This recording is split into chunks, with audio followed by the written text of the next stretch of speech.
I am the only five-clawed golden dragon who can rival the heavenly Tao. To stop me from growing stronger, the Celestial Saintess wiped out my entire dragon clan while I was away at war, and I was still fighting for the Celestial Clan, risking my life for the so-called greater good. But when I finally returned victorious, the peaceful Dragon Valley was nothing but corpses and bloodstains. The pond where my people once played was dyed red, with bodies floating everywhere. Our once lively home had become a living hell. In the center of the altar lay a young dragon's body. I walked toward it without thinking. I stared at that little dragon, his tendons ripped out and bones exposed. His claws had been cut off, and his body was curled up. It was clear he had suffered horribly before he died. My bloodline told me the truth. This was my brother, the little brother born 100 years ago whom I had never met. With trembling hands, I touched his tiny dragon horns. In my ears, I could still hear his voice from the message slip. He had called me brother again and again. Rage and grief crashed over me like a storm. A killing intent exploded from my body. My furious dragon roar echoed through the valley. How could this happen? Dragon Valley's defensive formation had always been solid. The Dragon Clan was powerful, so how could we be slaughtered? And what happened to my father and mother? I rushed straight to their palace. I kept trying to comfort myself. My father was the clan leader, so they had to be safe. I shoved the doors open with a loud bang. The moment I saw what was inside, I felt like I had been struck by lightning. A massive silver-white dragon lay across the hall. Her body was covered in wounds, and her blood stained the floor red. Her two long dragon whiskers were already gone. I almost couldn't recognize her. She was my noble and pure mother.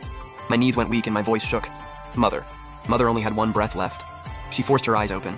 Then she tremblingly handed me a glowing orb. Xiaoze, this is your brother's dragon soul. Take him and leave. Never come back. The moment she finished speaking, my gentle mother stopped breathing. The fact that she lasted until I returned was already a miracle.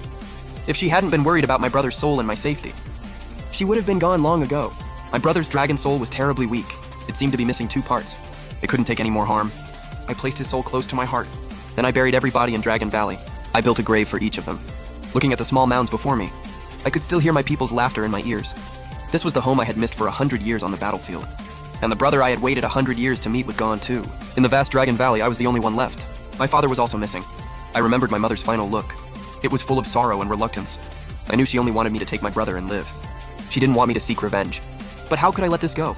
My dragon clan lived quietly and never caused trouble. So why did this massacre fall on us? I couldn't hold back anymore. Then I suddenly remembered the Phoenix clan had a reincarnation mirror. It could reveal everything from the past. I wasted no time and rushed to the Phoenix clan. Their leader, Feng Yuan, seemed to know I would come. Before I even spoke, he took me to the mirror. Feng Yuan sighed, his face filled with grief. Longze, your father was right. You still came. Feng Yuan, you saw my father? Where is he now? Feng Yuan handed me a message slip. Then he turned away, unable to watch. Your father left this for you. Listen to it first, then decide whether to look into the mirror. I took it with shaking hands. My father's voice came through, filled with suppressed pain. Do not seek revenge, do not look for me. I only want you and your brother to live well. Before I knew it, tears had covered my face.